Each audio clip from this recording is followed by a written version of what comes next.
وہ مہینہ آ رہا ہے جس میں دنیا کا سامان مہنگا اور آخرت کا سامان سستا ہو جاتا ہے۔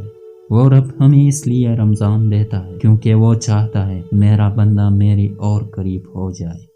حقیقی خوشی یہ ہے کہ رمضان آ رہا ہے، الحمدللہ۔ دل میں پھر سے خوشیوں کا پیغام آ رہا ہے، مبارک ہو مومنو، پھر سے رمضان آ رہا ہے۔ یا رب، اس رمضان کے صدقے جن کے والدین وفات پا گئے ہیں ان کی بخشش فرما، جن کے حیات ہیں انہیں لمبی عمر اور تندرستی عطا فرما، آمین۔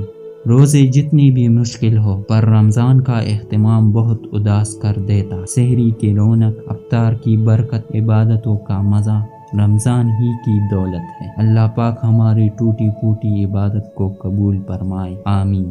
رمضان صبر کا مہینہ ہے اور صبر کا بدلہ جنت ہے۔ روزہ اور سجدہ انسان کو اللہ تعالیٰ کے بہت قریب کر دیتا ہے۔ جسے جہنم کی آگ سے بچنا ہے وہ گرمی کے روزے رکھے، کوئی دعا ادھوری نہ رہے۔ سب کو مبارک رمضان ہو۔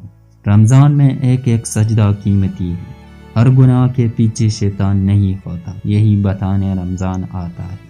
معلوم نہیں کتنے گناہ ہے لیکن یا رب اس رمضان کے صدقے بخش دے، آمین۔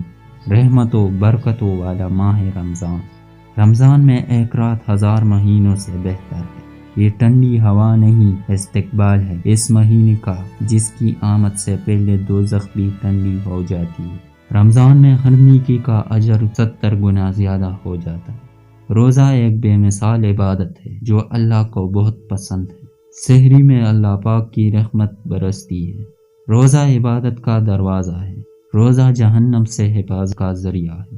وہ سحری کا مزہ، وہ فجر کی نماز، وہ روزے کی دعوت، وہ قرآن کی تلاوت، وہ روزے کا نور بس کچھ دن ہے دور۔ حقیقی خوشی یہ ہے کہ رمضان المبارک آ رہا ہے۔ روزہ دار کو نماز ہمت اور قرآن صبر دیتا ہے۔ رمضان قرآن کا مہینہ ہے اور جب وہ امت کے بخشنے پہ آتا ہے تو تحفے میں رمضان دیتا ہے۔ یا اللہ، آنے والے رمضان کو ہمارے لیے بہترین بنا دے۔ راضی کر لو اپنے رب کو، اس رمضان میں زندگی محتاج نہیں ہوتی اگلے رمضان